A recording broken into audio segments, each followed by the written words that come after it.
भैया मजदूर किसानवानो हो अब कीना के जीतैहा। सुना भैया छात्र नौजवानवानो हो अब कीना के जीतैहा। ललन भैया गरीबन के सनवानो हो इनके समिति बनैहा। ललन भैया जामुक के सनवानो हो इनके समिति से जीतैहा। सुना भैया मजदूर किसानवानो हो अब कीना के जीतैहा। सुना भैया छात्र नौजवानवानो अब कीना के जीतैहा। ललन भैया जामुक के नसनवानो अब की समिति में बनैहा। ललन भैया जामुक के नसनवानो इनके समिति से जीतैहा।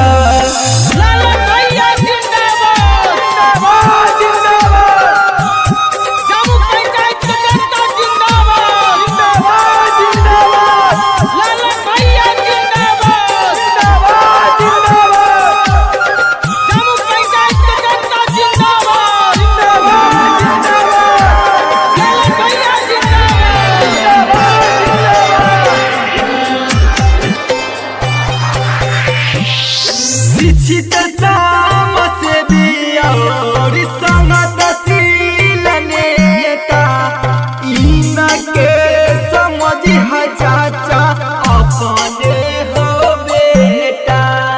इनका समझ है चाचा अपने हो बेटा। शिक्षित समाजसेवी और संगतशील नेता इनके समझ है चाचा अपने हो बेटा। इनके समझ है चाचा अपने हो बेटा। पूरा करी है पंचायत के सपना मानू हो अब कीना के जीतैहा। पूरा करी है पंचायत के सपना अब कीना के जीतैहा। ललन भैया गरीबन के सनवानो हो इनके समिति बनैहा। ललन भैया सच्चाई मन दरवानो हो इनके समिति से जीतैहा।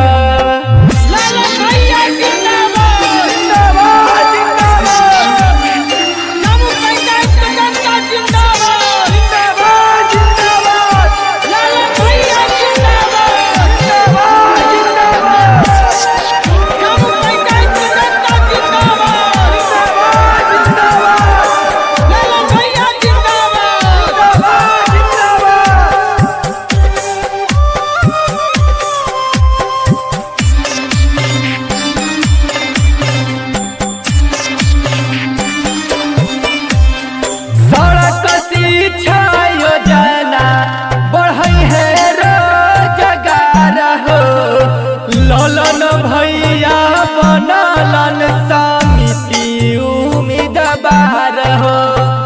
ललन भैया बनलन समिति उम्मीदवार हो। सड़क शिक्षा योजना बढ़ै है रोजगार हो। ललन भैया बनलन समिति उम्मीदवार हो। ललन भैया बनलन समिति उम्मीदवार हो।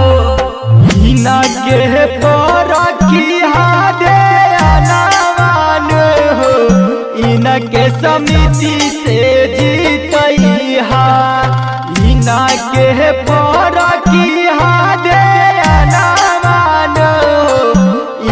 के समिति बनैहा ललन भैया गरीब बन के सनावान हो इनके समिति से जीतैहा इनके पर की हादे अनावान हो इनके समिति से जीतैहा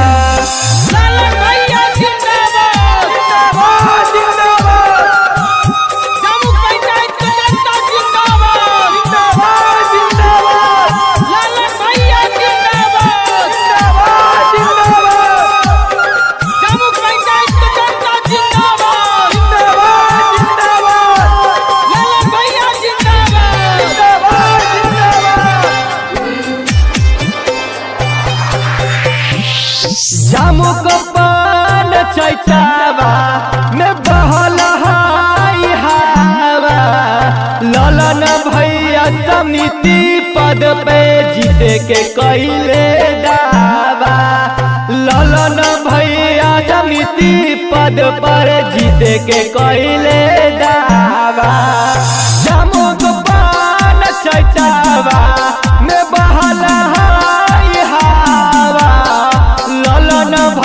समिति पद पे जीते के कैले दावा ललन भैया समिति पद पे जीते के कैले दावा पूरा करी है सबके मांगना मानू हो अब कीना के जीतैहा पूरा करी है सबके